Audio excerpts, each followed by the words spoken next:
예루살렘에 올라오는 대부분의 유대인들은 하나님의 은혜와 사랑 그리고 기쁨과 감사를 기대하며 올라옵니다. 오늘 소개된 양문은 성전에서 제일 가까운 성문입니다.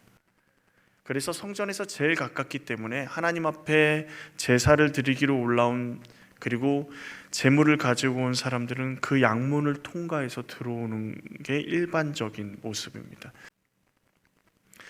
집에서부터 하나님께 예배드리기 위해서 제물을 준비해서 성전에 올라와 드디어 양문을 통과해서 들어옵니다. 얼마나 기대가 될까요? 하나님이 주실 복, 축복에 대한 기대감을 가득 안고 양문을 통과해서 들어가는데 마침 그 양문 곁에 베데스다라는 못이 있습니다. 그 베데스다라는 이름의 뜻도 자비의 집. 하나님께 기대하며 은혜를 기대하며 감사하며 성전에 올라왔는데 성전에 올라가는 그 문, 성문을 지나가자마자 베데스다라는 못, 자비의 집이라는 못이 딱 있는 겁니다. 얼마나 기대를 할까요? 그런데 오늘 본문을 가만히 살펴보면 이 자비의 집이라고 하는 이 베데스다, 성문을 열고 들어오자마자 보이는 그 모습은요, 자비도 없고 오직 경쟁만 있고 절망과 좌절만 있는 모습입니다. 많은 사람들이 모여 있습니다. 대부분 다 뭐죠? 중환자들입니다. 베데스다에는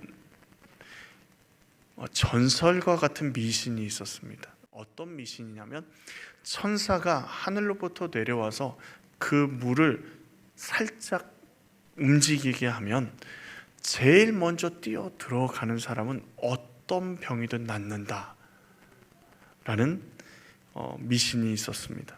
그래서 많은 환자들이 그 베데스다 못에 모여들었습니다. 병자들에게, 심각한 병을 가진 사람들에게 마지막 희망, 베데스다 못. 그런데 그들의 기다림이 진정한 희망이 될 수 있을까요? 그들의 마음 가운데 이런 마음이었을 겁니다. 지금 물이 움직일 때 들어가지 못하면 언제 또 기회가 올지 모르니까 주변에 자리를 잡고 베데스다 못만 바라보면서 절박한 심정으로 모든 사람이 거기에 집중하고 있는 겁니다. 모든 사람이 경쟁자입니다. 얼마나 살벌한 경쟁자냐면 자신의 인생을 건 경쟁입니다. 고침, 제일 먼저 뛰어 들어가서 고침을 받으면 전혀 다른 인생이 펼쳐질 거니까요. 다른 사람에게 양보할 수도 없습니다. 자비도 없고 경쟁뿐이고 그들의 경쟁엔 다툼, 절망, 좌절뿐이었습니다. 그런데 베데스다에 남아있는 사람들은요, 그거라도 붙잡지 않으면 살아갈 수 없을 만큼 절박한 사람들입니다. 말도 안 되는 미신이라는 것 알죠? 저번에 보니까 물이 움직였는데 사람이 들어갔어요. 근데 낫지 않는 것 보았습니다. 그래도 그거라도 붙잡지 않고 살아가면 살아갈 수 없을 만큼 희망이 없는 인생들입니다. 잘못된 믿음 그리고 기약 없는 기다림은 세월을 헛되게 보내게 만들 뿐이죠. 더 절망할 수밖에 없는 겁니다. 근데 놀랍게도 예수님이 베데스다 못에 찾아오셨습니다. 그리고 아마도 가장 오래된 병자인 38년 된 병자를 찾아오십니다. 그리고 뭐라고 묻죠? 내가 낫고자 하느냐? 내가 낫고자 하느냐? 대답은요? 어떻게 하는 게 답이 되나요? 네, 주님, 제가 낫고 싶습니다. 그런데 병자의 대답은요, 주여, 물이 움직일 때 나를 못에 넣어주는 사람이 없어. 내가 가는 동안 다른 사람이 먼저 내려가나이다. 질문이 어려웠나요? 내가 낫고자 하느냐? 낫는 게 제일 먼저잖아요. 근데 대답은 전혀 엉뚱한 이야기입니다. 38년간 자신이 경험한 아픔, 어려움, 그 모든 것들을 담아서 예수님께 대답하죠. 신세 한탄을 합니다. 이 병자의 마음에는 천사가 물을 움직일 때 제일 먼저 들어가면 낫는다라는 믿음이 있습니다. 그런데 다른 사람이 먼저 들어가요. 자신이 몸이 일어서기도 힘들고 움직이기도 힘든 몸이기 때문에 자신에게 능력이 없기 때문에 기회가 없다고 생각합니다. 그것을 몇 년 동안 반복했어요? 38년간 반복했습니다. 그래서 나에게는 능력이 없고 가능성이 점점 없어지는 절망의 자리에 그가 있었던 겁니다. 그래서 그의 믿음을 예수님께 얘기하는 겁니다. 38년 된 병자만 그렇습니까? 여러분, 예수님이 지금 찾아오셔서 여러분에게 내 소원이 무엇이냐라고 물으면 뭐라고 대답하시겠습니까? 선뜻 대답하실 수 있겠습니까? 38년 된 병자와 다르게 정확하게 내 소원, 나에게 가장 필요한 것이 무엇인지를 주님 앞에 대답하실 수 있겠습니까? 내가 낫기를 원합니다라고 정확하게, 명확하게 내 마음에 어떤 것도 남기지 않고 대답하실 수 있겠습니까? 그것도 빌었어야 되는데, 그것도 말해야 되는데 라고 하지 않고 대답하실 수 있습니까? 분명한 것은요, 진리이신 예수님이 아닌 베데스다 목과 같은 헛된 것을 믿는, 헛된 미신을 믿는 믿음은요, 우리에게 살아갈 희망을 주는 것처럼 보이지만 살아도 사는 것 같지 않는 절망 가운데, 무자비함 가운데 살아가게 하는 것입니다. 그런 현실 가운데 살아가는 예수님이 우리를 찾아오셨습니다. 38년 된 병자에게 완전한 자유함과 구원함의 길을 열어주셨습니다. 예수님이 우리를 완전히 새롭게 하십니다. 오늘 말씀을 보면 예수님이 어떻게 이 38년 된 병자를, 우리를 새롭게 하시는지를 볼 수가 있습니다. 먼저 예수님은 우리의 상황과 절망을 아십니다. 베데스다 못, 일반 사람들은요 그냥 스쳐 지나가는 곳입니다. 주목하지 않는 곳입니다. 우연히 지나간 곳입니다. 우리가 예수님을 믿고 신앙생활하는 것이 우연인 것처럼 느껴지십니까? 아니요. 예수님이 우리를 찾아오셨습니다. 자비 없는 세상에 예수님이 우리를 찾아오심으로 주님의 은혜가 시작되는 것입니다. 예수님이 38년 된 병자를 찾아오셔서 제일 먼저 하신 일이 뭐죠? 6절 말씀에 보면 예수님께서 그 누우신 것을 보시고 병이 벌써 오래된 줄 아시고 이르시되, 그의 상황을 보십니다. 얼마나 고통을 오랫동안 받았는지 주님이 보십니다. 뿐만 아니라 그의 아픔도 절망도 그의 마음도 아십니다. 여러분, 사람이 자신이 아픈 것을 정확히 알 수 있을까요? 자신이 무엇인가에 중독되어 있고 지금 내 삶이 엉망진창이 되어 가도요, 나는 아직 괜찮다라고 생각하는 게 사람들의 모습입니다. 정작 본인은 잘 모르는 경우들도 많습니다. 자신이 정말 자신 있다고 하는 분야에서 넘어지고 쓰러지는 게 사람들입니다. 그런 우리를요, 예수님이 찾아오셔서 우리를 살펴보시고 그 예수님이 우리보다 우리를 더 잘 아신다라는 것입니다. 또 예수님은 일방적으로 일하지 않으십니다. 물으십니다.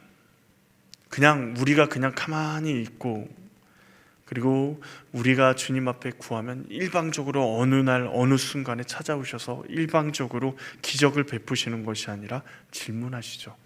내가 낫고자 하느냐? 너무도 당연한 질문입니다. 뻔한 질문입니다. 그런데 이 질문을 통해서 38년 된 병자가 지금 무엇을 잘못 믿고 있는지, 무엇을 잘못 구하고 있는지가 드러납니다. 너무도 쉬운 질문인데 그가 얼마나 허황된 것을 믿고 있는지 38년 된 병자의 답변을 통해서 무엇이 드러납니까? 제일 먼저 천사가 가끔 못을 움직일 때 제일 먼저 들어가는 사람이 낫는다라는 미신을 믿고 있다라는 사실을 드러내십니다. 자비의 집 베데스다 못에 천사가 물을 움직입니다. 천사는 어떤 존재죠? 하나님의 말씀을 전하는 존재입니다. 그런데 제일 먼저 들어온 사람이 병이 낫는다. 자비하신 하나님이 그렇게 일하실까요? 어떻게 생각하십니까? 그 미신이 진짜 천사가 물을 움직이는 것이라면 선착순 한 명이라고 주님이 얘기하실까요? 응급실을 가도요, 아이들이 다쳐가지고 응급실을 가면 부모들 마음은 애가 타죠. 근데 의사들은 한문차사 오질 않습니다. 막 피가 막 나고 막 이러는데 치료도 제대로 해주지 않아요. 간호사가 잠깐 왔다가 보고 가기도 하고. 진짜 치료해야 될 의사는요, 다 기다리다 지쳐 가서 항의를 해도 올 줄 모릅니다. 왜 그렇죠? 더 중증 환자부터 보는 게 생명이 위급한 순서대로 진료하는 게 응급실입니다. 사람도 상식이 있으면 그렇게 생각하죠. 누구부터 진료하는 게 맞아요? 인간 부모의 마음은 내 자녀부터 진료하는 게 맞지만 인간적인 상식으로는 급한 사람부터, 생명이 위독한 사람부터 치료하는 게 맞잖아요. 그런데 하나님의 천사가 선착순을 시킨다고요? 가장 먼저 베데스다 못에 들어오는 사람이 낫는다. 말도 안 되는 얘기지 않습니까? 베데스다 못에 가장 먼저 들어가는 사람은 어떤 사람들이었을까요? 그 못에 굳이 들어가지 않아도 괜찮은 사람들이지 않았을까요? 건강한 사람들이지 않았을까요? 지금 베데스다 못에 남아있는 사람들의 면면을 한번 보십시오. 3절에 보시면요, 그 안에 많은 병자, 맹인, 눈이 보이지 않으니 물이 움직이는 게 보일 수가 없죠. 남이 얘기하는 소리 듣고 움직이지 않겠습니까? 다리 저는 사람, 남이 달려갈 때 다리를 절며 가니까 들어가기가 힘들겠죠. 혈기 마른 사람, 중풍에 들린 이 사람은 움직이는 것조차 힘듭니다. 정작 하나님의 자비하심이 필요한 사람들은 다 절망 가운데 남아있는데 하나님이 천사를 시켜서 선착순을 시키신다고요? 그러지 않으실 겁니다. 하나님의 역사가 아닌 거예요. 미신인 겁니다. 38년간 병자에게 예수님의 내가 낫고자 하느냐라는 이 질문을 통해서 뭐가 드러납니까? 잘못된 정체성, 헛된 희망과 소망을 품고 있음을 보게 만드십니다. 38년 된 병자에게 진리로 받아들여졌던 못이 움직일 때 제일 먼저 들어가면 낫는다라는 이 진리가 베데스다 못에 들어갔느냐 들어갔지 않느냐로 성공과 실패로 나뉘게 만듭니다. 38년 된 병자가 예수님께 구하는 게 뭡니까? 베데스다 못이 움직일 때 다른 사람보다 먼저 내가 들어갈 수 있게 해주십시오를 구하고 있습니다. 그게 그의 소원입니다. 그가 구하는 겁니다. 진짜 필요한 것조차 잃어버릴 만큼 헛된 것에 소망을 두면 그 헛된 것을 구하는, 그래서 그 헛된 것 때문에 절망 가운데 머물고 있는 것을 보게 됩니다. 놀랍게도요, 예수님은 이 38년 된 병자에게 참된 자비를 베푸십니다. 그 첫 번째 단계로 어떻게 하시죠? 어떻게 하십니까? 예수님은 이 38년 된 병자에게 자비를 베푸시기 위해서 그의 간구를 싸그리 무시하십니다. 들으셨는데 듣지 않은 것처럼 무시해버리십니다. 자신을 못에 넣어주는 사람이 없습니다. 제일 먼저 들어가면 소원이 없겠습니다. 예수님이 그래서 그 사람의 소원대로 못에 제일 먼저 집어넣어줬으면 어땠을까요? 뭐를 깨닫게 될까요? 물이 움직일 때 제일 먼저 들어갔어요. 예수님의 도움으로 제일 먼저 들어갔습니다. 그런데 낫질 않는 겁니다. 그러면 뭘 깨닫는 겁니까? 38년간 자기가 했던 세월, 기다렸던 인생, 소망을 품고 기다렸던 그것이 뭐예요? 전부 다 헛된 세월이 되어버리는 겁니다. 그의 인생 자체가 부정되어 버리는 거죠. 예수님께 구하는 것이 정말 그에게 필요한 것이 아닙니다. 그러니 예수님께서는 어떻게 하셔요? 그의 간구를 싸그리 무시해 버리십니다. 기도가 응답되지 않는다고 여러분 원망해 보신 적 있으십니까? 우리가 38년 된 병자처럼 구하고는 있지 않는지 한번 돌아보셔야 됩니다. 또한 예수님은요, 38년 된 병자에게 현재 자리에서 일어나 걸어가라고 말씀하십니다. 자리를 들고 일어나라고 말씀하십니다. 자, 베데스다 연못에 있는데 많은 병자들이 있습니다. 근데 38년 정도 됐으면 그 병자가 누워있는 그 자리는 어떤 자리일까요? 그곳에서 가장 좋은 명당이었을 겁니다. 많은 병자들이 그를 보면서 야, 나도 저 자리에 있어 봤으면 하는 그런 자리지 않았을까요? 그런데 예수님이 뭐라 그러세요? 그 자리에서 자리를 들고 일어나라고 말씀하세요. 그 자리, 사람들이 그렇게 부러워하고 그 자리에 한 번만 있어 봤으면 좋겠다라고 이야기하는 사람이 주변에 그렇게 많고 38년 된 병자가 누워있는 그 자리를 소원하는 그 사람들이 있는데 예수님은 뭐라 그러세요? 그 자리에서 일어나 떠나야 문제가 해결될 수 있다고 말씀하시는 거예요. 자기는 명당이고 다른 사람이 부러워할 만한 그 자리에 머물고 싶죠. 그러나 그 자리는 어떤 자리입니까? 조금 시선을 바꿔서 보면 실패와 좌절과 절망의 자리입니다. 예수님께서 뭐라 그러세요? 그 자리에서 일어나 예수님께서 말씀하시는 대로 걸어가라고요. 구원의 자리로, 자비의 자리로 나아가라고 말씀하시는 겁니다. 이 말씀은 오늘 우리에게도 하시는 말씀이죠. 내가 이것을 놓지 않고 꼭 붙잡고 있으면 사람들이 부러워하는 것 같고 성공의 자리인 것 같습니다. 그런데 그것을 붙잡으면 붙잡을수록 내 인생의 행복은 사라지고 기쁨은 사라지고 감사도 사라집니다. 본인도 스스로 느끼고 있습니다. 그런데 그것을 놓으면 죽을 것 같아요. 그것을 놓으면 다 빼앗길 것 같습니다. 그런데 예수님이 찾아오셔서 말씀하세요. 놓으라고. 그것을 들고 일어나 내가 말하는 대로 걸어가라고 예수님이 말씀하십니다. 주님이 말씀하실 때 그 말씀에 순종해야 됩니다. 그런데 지금 예수님의 이 치유하심은요, 그냥 이루어지는 게 아닙니다. 사람들의 눈초리, 시선, 그리고 심지어 본인 자신에게 생명의 위협이 올 수도 있는 것, 그것 가운데서도 그 38년 된 병자의 영혼을 사랑하심으로 찾아오신 것입니다. 유대인들이 병 나은 자가 안식일인데 내 자리를 들고 가는 것이 옳지 않다라고 지적하니까 38년 된 병자가 어떻게 합니까? 내가 들고 가고 싶어서 들고 가는 게 아니라 나를 낫게 하시는 분이 이것을 들고 가라 그래서 내가 자리를 들고 가는 거라고 이야기를 합니다. 변명합니다.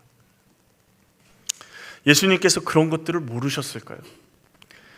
또 병 걸린 그 병에서 나은 그 사람을 성전에서 만나서 예수님이 말씀하십니다. 더 심한 것이 생기지 않게 다시는 죄를 범하지 말라고요. 그런데 그 사람이 쪼르륵 달려가서 유대인들에게 얘기합니다. 나를 낫게 하신 분이 예수라고요. 그래서 16절 말씀에 보면 그때부터 유대인들에게 예수님이 박해를 받기 시작합니다. 예수님이 모르셨을까요?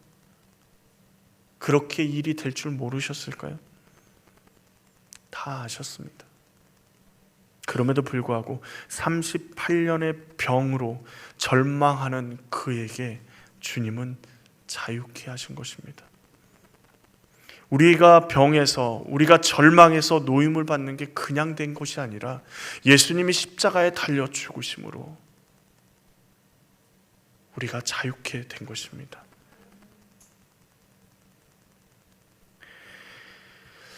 한번 유대인하고 예수님을 한번 생각해 보죠. 자신들의 기준으로 안식일을 범한, 병 고침 받은 사람을 자신들의 기준으로 자리 들고 간 것 때문에 지적합니다. 어떻게 병이 고쳐졌어요? 라고도 묻지 않습니다. 자리 들고 가는 것, 안식일을 범한 것이 문제가 되는 거예요. 그런데 병 고침 받은 자에게 병보다 더한 것이 생기지 않도록 주의하라고 주님이 말씀하십니다. 너 병 고침 받은 게 전부가 아니야. 아직 끝나지 않았어. 주의해야 돼. 라고 말씀하세요. 누구가요? 예수님이요.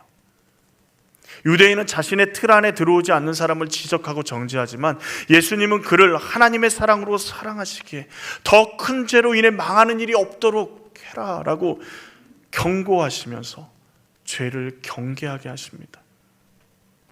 38년 동안 병에 매여서 절망 가운데 살아온 한 영혼을 긍휼히 여기시는 하나님, 긍휼히 여기시는 예수님, 끝까지 그에게 자비를 베푸시고 계십니다. 어떤 사람인데 자기를 고자질해서 박해를 받게 만드는 사람임에도 불구하고요. 세상은 겉모양이 더 좋아지고 나아지면 행복할 거라고 말합니다. 경쟁에서 이기면, 너가 더 많은 이익을 취하면 무자비한 모습을 가지고 있고 다른 사람을 조금 짓밟아도 그건 어쩔 수 없는 일이라고, 그래야지만 너가 행복해질 거라고 말합니다.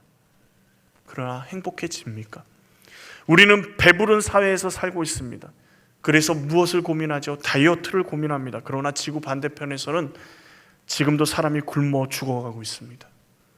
우리는 평화로운 나라에서 살고 있지만 자신의 나라의 이익을 위해서 남의 나라를 쳐들어가고 자신의 나라의 이익을 위해서 수천 명, 수만 명이 죽어가는, 그리고 피난민이 되어가는 것들과 상관없이 자신의 이익을 위해서 살아가고 결정하는 일들이 너무도 쉽게 일어나는 세상에 살고 있습니다. 그런데 그런 세상 가운데 우리 주님이 우리를 찾아오셔서 우리를 살펴보시고 우리의 피로를 아시고 우리의 연약함을 아시고 내가 낫기를 원하느냐라고 물으십니다. 그리고 예수님께서 말씀하십니다. 너의 그 자리에서 일어나, 내 말대로 일어나 걸어가라 말씀하십니다. 더 이상 그 자리, 너에게 행복을 주지 못하고 절망만 주는 그 자리에서 일어나라고 말씀하십니다. 우리로 자유케 하시는 예수님의 사랑을 믿고 더 이상 죄악의 자리, 세상의 자리가 아니라 하나님의 백성으로 살아갈 수 있는 그 자리로 주님은 나아가기를 원하십니다. 더 이상 그 절망 가운데 우리가 빠져들지 않기를 원하십니다. 예수님의 사랑을 우리는 압니다. 우리는 예수님께 구원받은 사람입니다. 그런데 우리에게 절망이 없나요? 우리에게 아픔이 없습니까? 우리에게 두려움이 없습니까? 다 있습니다. 아픔도 있고 절망도 있고, 어쩌면 38년 된 병자처럼 절망 가운데, 아픔 가운데 처해 있는 사람들도 성도들 가운데 많습니다. 그때 주님이 찾아오실 때 내가 낫기를 원하느냐, 내가 무엇을 해주기를 원하느냐 할 때 여러분 뭐라고 대답하시겠습니까? 예, 주님, 제가 낫기를 원합니다 라고만 대답하시겠습니까? 예수님의 사랑을 알고 있잖아요. 주님이 나를 낫게 하실 수 있다는 것을, 올바른 믿음을 가지고 참된 자비가 주님 앞에 있음을 우리는 알고 있잖아요. 그럼 이제 어디까지 나아가야 될까요? 말씀을 묵상하면서 이 사람이 내가 어떻게 대답하는 것이 주님이 원하시는 대답일까를 묵상해 보았습니다. 나의 인생의 베데스다에 절망의 한복판에 주님이 찾아오셔서 내가 이곳에서 벗어나길 원하느냐라고 물으실 때 여러분 뭐라고 대답하시겠습니까? 주님, 제가 이곳에서 벗어나길 원합니다. 이 절망에서 일어서길 원합니다. 회복되길 원합니다.